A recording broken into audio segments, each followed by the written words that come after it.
What's going on, everybody? Welcome to season 2 of the Rentish podcast. I'm Zach here with my co-host Patrick. We're two rookies chasing the dream of real estate investing. In this podcast, we'll talk about property management, wild stories, and everything in between. We don't know it all yet. But that's the point. We're learning as we go, just like you. We'll bring in the experts to educate and inform us, and we'll figure it out together. So let's laugh, learn, and dive into real estate side by side. Patrick, got to give it up to you. You brought the energy. It only took 5 takes to get the intro right. No one will ever know. No one knows, except now everyone knows. Maybe one of these days we'll pay the producers to put like bloopers at the end of the podcast, but maybe then we won't be able to get advertisers. I was about to say, yeah, I don't want to hear the bloopers. Yeah, the bloopers get not our finest work of all time, but that's why they're cut. But how you doing today? How's your day going? It's good. It's okay. It's all right. It's not. It's. Just keep whittling it down. Keep going down the ladder. I was talking earlier, but I'm dog sitting today for my next door neighbor, and the dog threw up on my rug. And last time I dog sat for this dog, threw up like 5 times in my apartment on my rugs. So yeah, I think I'm done dog sitting. I don't think I'm made to be a dog sitter. Are you worried about, because like dogs getting sick is like kind of a normal thing sometimes. I mean, dogs can get sick. They're just like humans. Are you sure that you're just like reevaluating your idea as a pet owner in your late 20s? I'm just like it's like I keep breaking Poppy. Her name is Poppy. I keep breaking. I don't think you're breaking it's the just dog. Like he was working fine when I got him. The second I start pet sitting, he's throwing up everywhere. This dog's broken.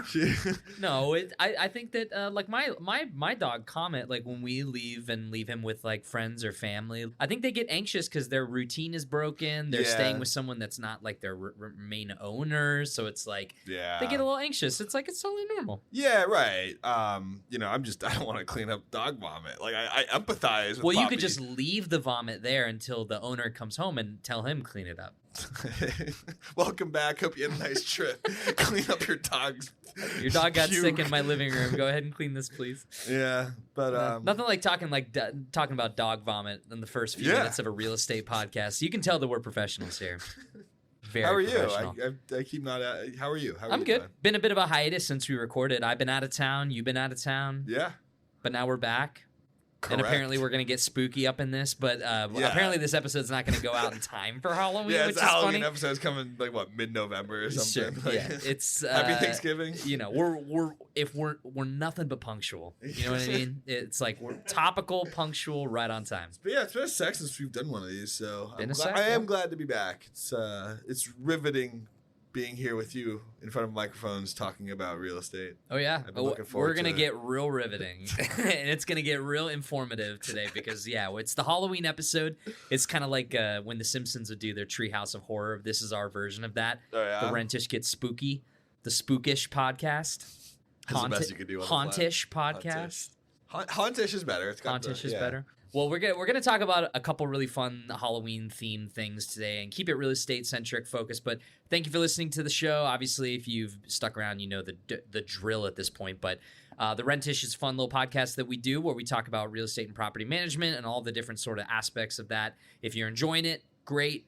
Give us a review, give us a like, give us a comment, send us an email to questions@therentishpod.com. Follow us on socials @therentishpod, and tell a friend. If you got a friend that's a landlord or someone that owns properties, or maybe they're like a tenant that's just into real estate, or there's someone that's studying real estate and they're in college, tell them about the show. Say like, you might enjoy this on your commute. There's these 2 guys, Zach and Patrick, and sometimes they have a third guy that's even funnier than both of them called Muse. Speaking of which... Yeah, Muse's back on the mic, if he can find the unmute button.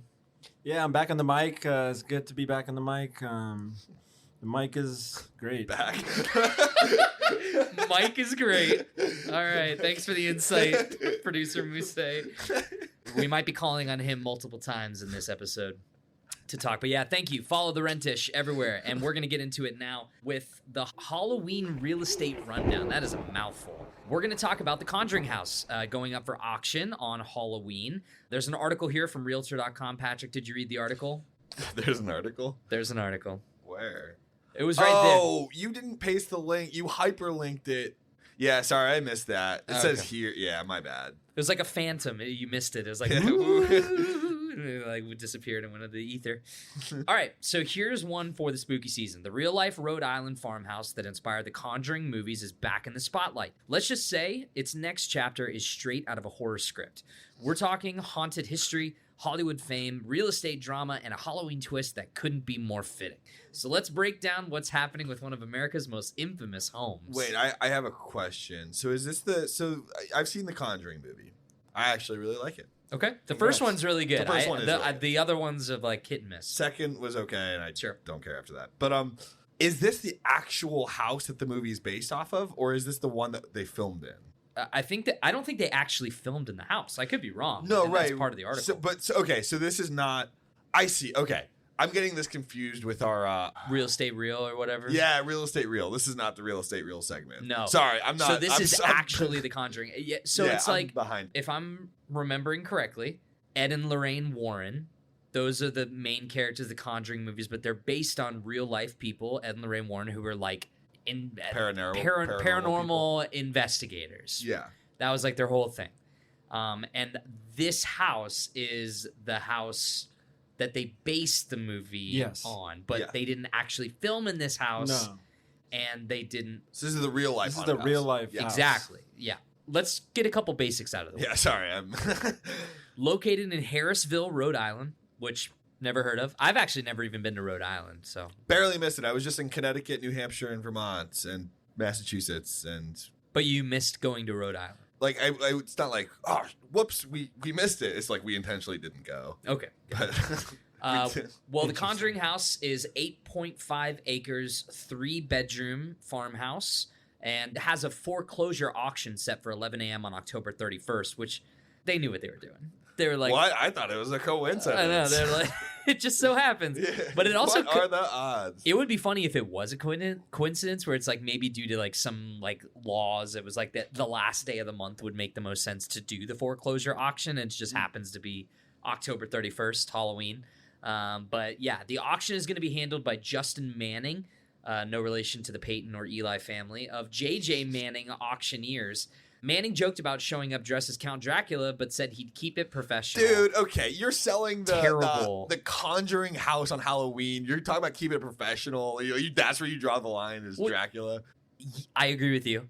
But if you're going to make a comment about it, don't use Dracula. That's fair. Dracula's been around forever. Like, that's a terrible comparison. You say dressed up like Annabelle or something like that. Yes, that's better. That's better. Or like the Babadook or something more common than Dracula, which is like it's like a fairy tale almost. It's like I'm more like the keep it professional part. It's like that boat sailed the second you decided to make this, like lean into it, man. I want to increase your mortgage. Or I mean, I guess with Dracula's kind of related to real estate though. How is it? Oh, because he has the castle in the one guy he's coming. It's like a real estate broker guy who's like he wants to buy property. That's true. That's a good point. So Huh. Maybe we should think about doing that for next Halloween. Is like the Dracula castle and how he moves to the United States, Voyage of the Great Demeter or whatever it's called, comes to the United States, gets that property. Sure, we can do that. Raises hell on earth. No problem. Okay, so lock it in. Does Dracula have a counting problem? Oh my god! What? Say the punchline. No. Does he? Because doesn't Dracula have a hard time counting? No. Yes. What do you want me to say? Is that like a thing though? Count Dracula. Are you? Hold on a second. Hold on. Are you talking about the Count from Sesame Street? Yes. Wait, that's not the same Dracula. Not the same Dracula. The Dracula is not in any way, shape.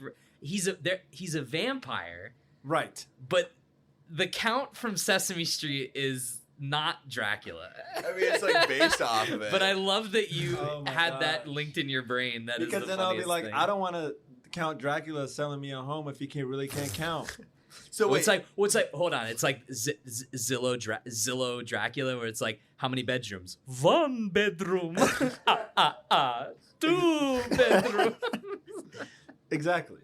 That's pretty funny. Wow, I didn't know that. That's great. I'm glad we got that on the record. Wow, we say childhood. This whole time you thought Dracula. Let me go back. I thought that was a form, like a variant of another Dracula. Nope, he's a vampire is the form. Dracula is a vampire. The Count is a vampire, but they're not both Dracula. Count Von Count. Yeah. Is that his name? Count Von Count, yeah. that's Get pretty the hell out of crazy. Yeah, here, it's really? Sesame That's Street. hilarious. Count Von Count? That's a sweet name. That's pretty genius. All right, well, back to we got down the wrong road there. The haunted history. Ready for this? Yeah. Originally owned by the Perrin family, who moved in 1971, they reported numerous paranormal encounters, some benign, others mean-spirited.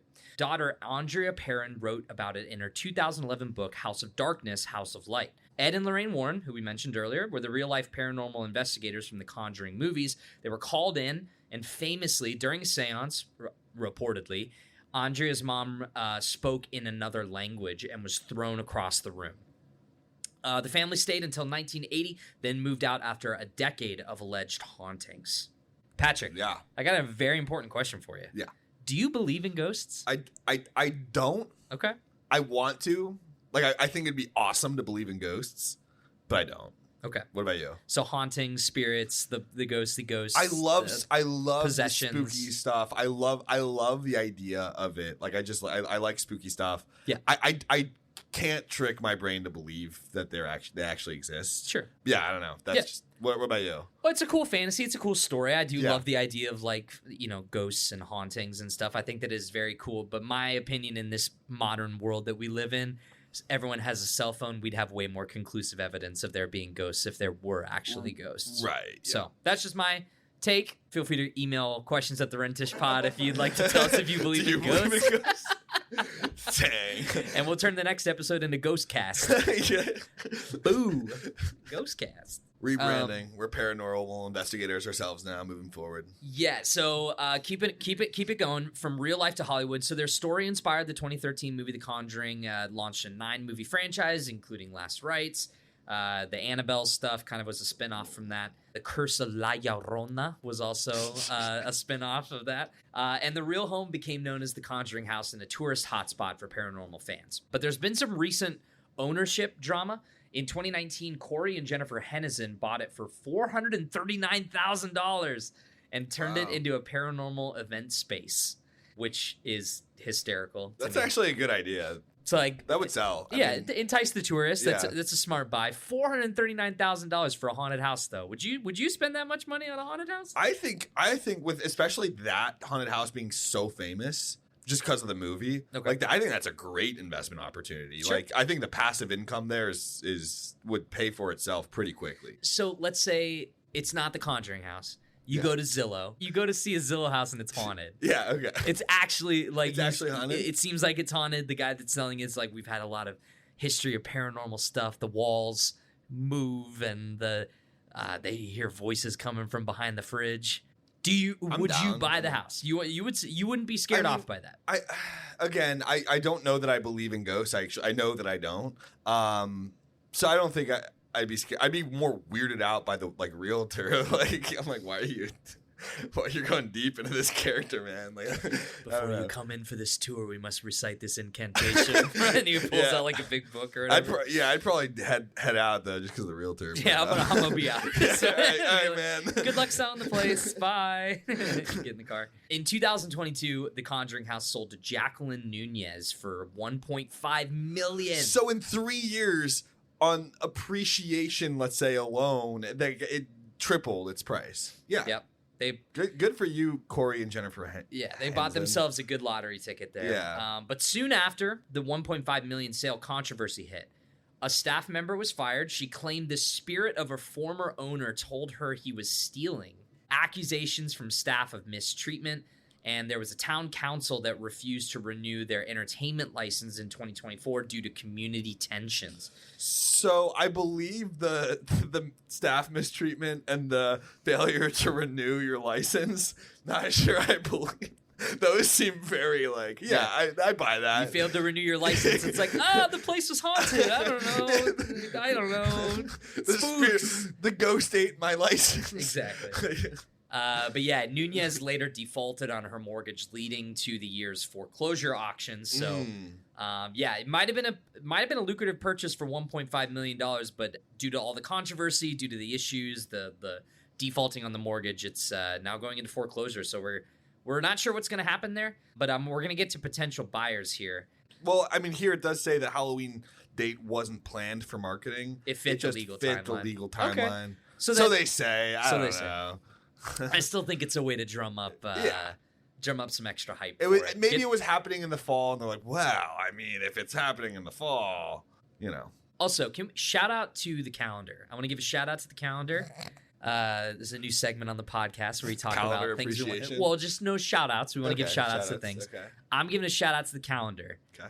Big ups to the calendar for Halloween being on a Friday this year. I feel like the last few years we've gotten screwed and Halloween's been like a Thursday or a Tuesday or whatever. But Halloween being on a Friday, love it. That's nice. Perfect. Yes. You get to close the book on work on Friday, put your spooky costume on, go out to the bar, have a few drinks. Sounds fun. Good point. Yeah. Are you not a Halloween guy? You don't seem very excited about this. I like Halloween. No, I mean, like, I feel like, even if Halloween wasn't on a Friday, like, it's still like I'd be doing something on a Friday anyways. Like, I'm going to the mock ball, so yeah. But it's cooler knowing that the day is on. I agree. Yeah. On the day, it's like Halloween is the day, so it's cool that everyone's celebrating it at the same time and it's on a Friday. So here's this probably doesn't need to be said, but I don't love Halloween parties. I love like watching like just spooky movies. That's my favorite Halloween thing to do. Right. And I feel like I can do that any day of the week. So I feel like Halloween being on a Friday for me even is like I have like more peer pressure to like go. It's like it's actually Halloween this year to go, to a Halloween party or something. Okay. I'm not a big like party person, but I love the Halloween season and vibe over any other holiday for sure. Yeah. All right, so then potential buyers. Let's talk about this really quickly, and then we'll wrap up this article because this has been a good discussion. We've gone way over on time. Whoops. Comedian Matt Rife, who the producers mentioned earlier, I'm not familiar with this guy, and YouTuber Elton Castee, who are both into paranormal content, have shown interest in the house. Do you know who these people are? I know Matt Rife. I don't know Elton Castee. Okay. Got it. But yeah, earlier this year, they bought Ed and Lorraine Warren's old Connecticut home along with the museum and the Annabelle doll. So these comedians and YouTubers have already started like acquiring properties associated with the Warrens. So interesting that they're going after the Connecticut home. What I'm curious to know is how much it's the foreclosures, like what it's going to sell for now. Like, that's going to be really an interesting amount to see. But yeah, Rife, when asked about it, called it, quote, the most important piece of paranormal history in the world, end quote. Whoa. Which is high praise. Yeah. High praise. They've expressed wanting to preserve the Conjuring house and possibly open it for tours and overnight stays. Would you stay overnight in the Conjuring house? Yeah, I think that'd be cool. Like, at this point, I think it's kind of like, it is tourist trappy, but I think it's cool. Like, the fact that it actually has a history, is pretty sweet. Yeah. So. Could be cool. I'm reminded of the Ghost House sketch from I Think You Should Leave. That's what I'm keep thinking of. But yeah, in closing, the auction's outcome could go one of two ways. An investor could flip it or build on the land, or paranormal enthusiasts are going to keep it alive with a spooky destination. So either way, the story, the reputation, it's going to live on in some way, shape, or form. We're just going to have to see and document on the Rentish Pod. So stick with us if you want to hear what happens. Would you, if you were in the area, do you think you'd check it out? Not really. I don't have enough of a fandom to the Conjuring movies, and I don't really care about staying in a spooky house. So no, probably not. Maybe I'd drive by it, be like, look, there it goes, and then keep driving. Then go see whatever else is interesting in Rhode Island. Yeah. Seafood, I'm sure. Rhode Island's got some good seafood. I'm sure. It's by the sea. It's not an island, though. It's by the sea. Okay, cool. That's it for that. And that is the Halloween real estate rundown. Stay with us. We'll be right back. Stop overpaying for property management software. Inago gives you everything. Applications, screening, lease signing, rent collection for free. It's a powerful, full-featured platform trusted by thousands of landlords with no fees or contracts. Sign up at inago.com today. That's INNAGO.com/podcast.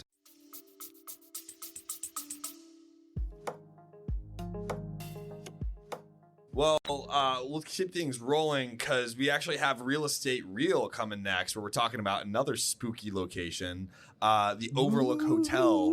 Thank you for the sound effects. That was really good. I'm going to do like various Halloween sounding effects while you read this. Ready?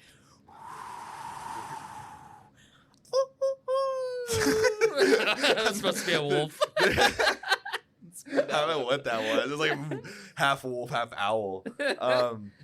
But yeah, we're doing the Overlook Hotel from The Shining. In this segment, just by the way, for newer listeners, Real Estate Real, we dive into iconic properties from TV and film and explore their real world locations, values, and quirks. So the Overlook Hotel in Stanley Kubrick's adaptation of The Shining. Oh, yeah. One of the most chilling cinematic locations ever put to film. In my opinion. I don't know. Oh, yeah. I know you love The Shining. Yeah, I didn't know if you wanted to read more of the intro before we get into our thoughts, but you just let me know when you want me to start ripping, because I'll rip. So, with its grand yet unsettling architecture, the snowbound isolation, and the reputation as a place where reality unravels, the Overlook Hotel isn't just a backdrop, it's practically a character in and of itself. Today, we're going to answer if the Overlook was based on a real hotel, what it would cost to stay in or even own the property, could it function as a viable resort in real life? And how has it influenced real-world hospitality and pop culture? Sound good? Sounds great. Cool. So just some background in the story. The Overlook Hotel sits high in the Colorado Rockies, hours away from civilization, where winters cut off access completely. So it's isolated. That isolation becomes central to the story in The Shining, basically trapping this family in this hotel, and it becomes like a psychological horror. So as far as The Shining goes, one of your favorites? One of my top favorite movies of all time. It's in my Letterboxd 4. For people that know what that means, social media Letterboxd, you pick your 4 favorites. It's on there. So if I was ever famous enough, if The Rentish was ever at a red carpet premiere of something, This Old House, the movie, or something like that, and Patrick and I were on the red carpet, and they walked up to and they interviewed us, and it was like, oh, it's Letterboxd. We love Letterboxd. Oh, it's that's like my dream. 4 favorites with Patrick Guerrero. And it's like, here we go. So one of them would be The Shining. I got sidetracked. I was fantasizing about us being on a red carpet. That's my dream. Seriously. Anyways, yeah, I love the movie. I've read the Stephen King novel. Oh, you have? Okay. A long time ago. But yeah, it's really cool. Tried watching the TV series, not very good, but it's interesting. The sequel that they did, I never read the book, but the movie Dr. Sleep is also really, really good as well. It's a recommend for me. Kind of flew under the radar. But yeah, the original Shining, Jack Nicholson, Stanley Kubrick, Shelley Duvall. That movie's magic. It's a comfort movie for me, which is awesome. Well, you gave me an eye crook there. Comfort. I mean, I see what you're saying, though, in a way. Well, it's like, so like, I don't know why. I mean, it's a horror movie. It's definitely spooky. But for whatever reason, that movie's one of those, like, I'm just going to throw it on because I just enjoy the vibe and the score. Vibe. The set design of the Overlook, it just looks so good, and Jack Nicholson's performance is so awesome. Yeah. And I love the mystery. I love the eeriness of the movie. So it's just like, it's one of those weird movies. Like, it is a horror movie, but for me, it's like kind of like a comfort movie. I need to rewatch it soon. I do have a red rum coffee mug. Actually. Nice. Yeah. So Red rum. I love Danny. Danny, what have you done with Danny? It's my Shelley Duvall impersonation. Your Jack Nicholson one's better. But I didn't touch the kid, okay?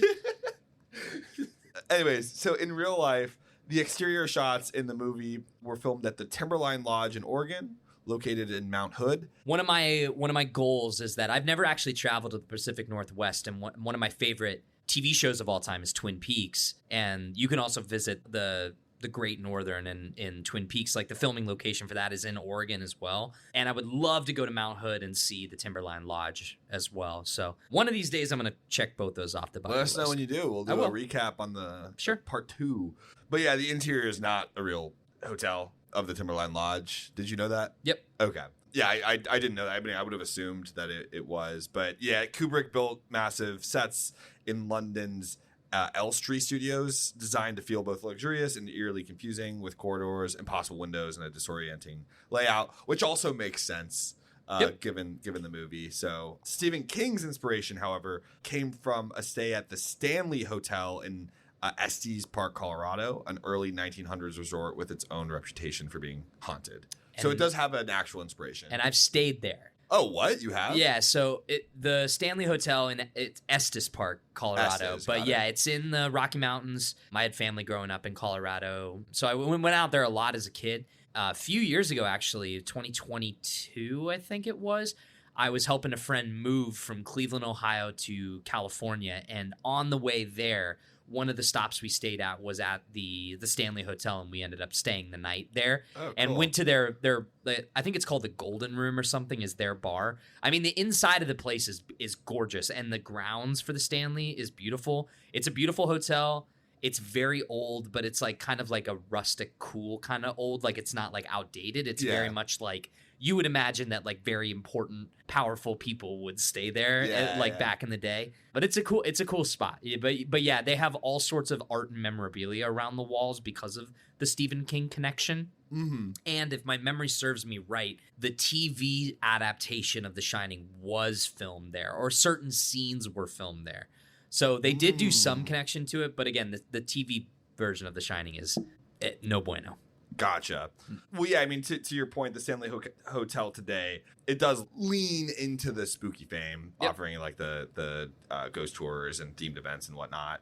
As far as the isolated luxury, the remote mountain resorts face high operating costs due to the weather, heating, and maintenance. So that even though that the hotel would have a bunch of income coming from the touristy stuff, it's hard to make profitability because of those expenses. Yeah. So I mean, it's a very stark place to have. Like, I mean, like mountain lodges are fascinating to me because it's like the whole purpose of the Shining movie. The way that the movie starts is that they have Jack Torrance be the caretaker of the lodge. So they have to hire someone that's like willing to shut themselves in to this lodge that is basically inaccessible during the harsh winter months. Right. So it's like, I couldn't do that. I couldn't do that at all. I definitely couldn't go isolation for months in the winter in a big spooky lodge. Like I would lose my mind. Yeah. So no wonder why it's like all work and no play makes Jack a dull boy. Yeah.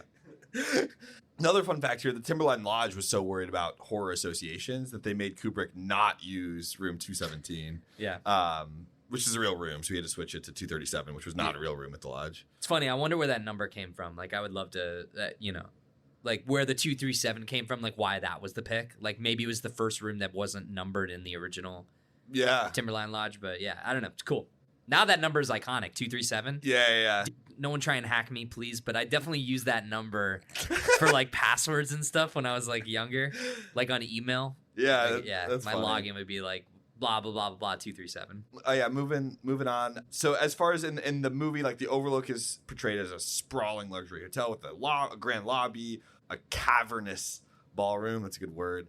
Endless hallways, a hedge maze, and dozens of guest rooms. In real life, the Timberline Lodge is large, but nowhere near the size of the Overlook, or no, it doesn't have that labyrinth aspect either. The interiors were obviously exaggerated to create unease, as we talked about with the sets. Also, the hedge maze never actually existed. It was purely Kubrick's invention to heighten tension, which also makes sense. Yeah. So as far as the rent costs and affordability, take a guess as to how much a lodge like that, like the Overlook, would cost per night. For a room? For like a standard room for a night. Well, I can tell you how much I've paid to stay in the Stanley. I'm going to use that as like a guess, like an estimation. I think it was like $500 for one night, $500. We split it 4 ways. So that was fine for a group of 4 people or whatever. But yeah, like $500 for the week. So the Timberline Lodge, Oregon, $800, $700. So the Stanley is like $400 to $1,200 for a hotel like that, like a real life hotel. Yeah. And like isolated in the mountains. Now for a property with the Overlook's grandeur and isolation, that would be closer to $1,500 to $3,000. Like if you were going to like the actual, like how it looks in the movie sort of thing. Okay. As far as building a remote luxury resort today, that could exceed $200 million, factoring in construction, access roads, which is something to consider in this kind of property that you wouldn't have to consider with other kinds of properties. Yep. And also just year-round maintenance, all the way out there in isolation. So the annual upkeep would be enormous with the heating, the snow removal, the staff accommodations. That alone could run millions of dollars per year. So I believe it, judging by the state of my electricity and gas bill the last few months. Woof. It's about to get real bad in the winter too. So yeah, I'm gonna go Victorian this winter and just like bundle up and, make a little fire in my house to avoid paying Duke Energy more money. I feel like it's been like fall. I feel like I've barely been using my heating and AC. What temperature do you set your heat to turn on to? I like between 70 and 72 is typically what I do. That's what you have it set to? You're cooking. Dude. I walk in sometimes and my girlfriend is there with it's 74 and I'm like, why am I sweating right now? And I have to bring it back down and she gets cold. So we have to find a middle ground. All right, producer Mousse, what do you set your house to? Now it's at 63. Okay. You guys are freezing. No, but the home we have right now, it gets cold really fast inside. But when it's the heat, when it's like during the summer, I usually try to have it at like 68. But okay. So we finally caved and I wait until the last possible opportunity to turn the heat or the air on in my house. The other night we finally had temperatures in the evenings that dip below 40. And right now we have the house set to 53. Jeez. And I'll keep that set as long as possible. That is crazy to me. No, just put on a hoodie. All right, I think we need to wrap this up. We gotta land this plane. Yeah, there's The Overlook Hotel is more than just a fictional setting. It's a case study in how space, architecture, and isolation can shape storytelling. From its real-world inspirations like Timberline Lodge and the Stanley Hotel to its exaggerated cinematic design, The Overlook blurs the line between fantasy and reality. While most of us wouldn't want to get snowed in at a haunted resort with ghosts and madness lurking in the halls, it's fascinating to decode the real estate and hospitality layers behind the horror. Like the villas in White Lotus or Jerry's apartment in Seinfeld, The Overlook invites us to imagine what it would be like to actually stay there, only this time the dream comes with a nightmare. What a spooky man you are. Great job. And that's another episode of the Rentish Pod in the books. Thank you all for listening to the show. We appreciate you very, very much for sticking around and hanging with us while we talked about the Overlook and we talked about the Conjuring house. It's been a very spooky Halloween. Would you agree, Patrick? Scared shitless. We're going to have to censor that now. Remember, follow the pod at The Rentish Pod on social media. Email questions@therentishpod.com if you have a question or a topic suggestion, or if you had a famous property that you want us to talk about, or a real estate reel suggestion. We love hearing those, so email the pod. We'd love to hear from you guys. And then, give us a rating, give us a review, a positive score, 10 stars, 5 stars, as many stars as they give. And tell a friend or two that you like the Rentish and that you think that they should listen. So until the next time, boo, scary to you. I hope you have a happy Halloween. I've been Zach. That's been Patrick. And we'll see you next time. The Rentish Podcast is recorded in Cincinnati, Ohio. Hosted by Patrick Giro and me, Zach Rotello. Produced by Mousse Gebermeskel and Charlene Mulchandani. Edited by Elliot Mongenis. Theme song by me, Zach Rotello. What if you had a network of mentors and peers to guide you through your toughest challenges? Cohorts is a private network of experienced investors who share lessons, insights, and support at every stage of growth. Whether you're managing 10 million or 1 billion in assets, Cohorts helps you build smarter and avoid costly mistakes. Learn more and join the community at joincohorts.com/podcast.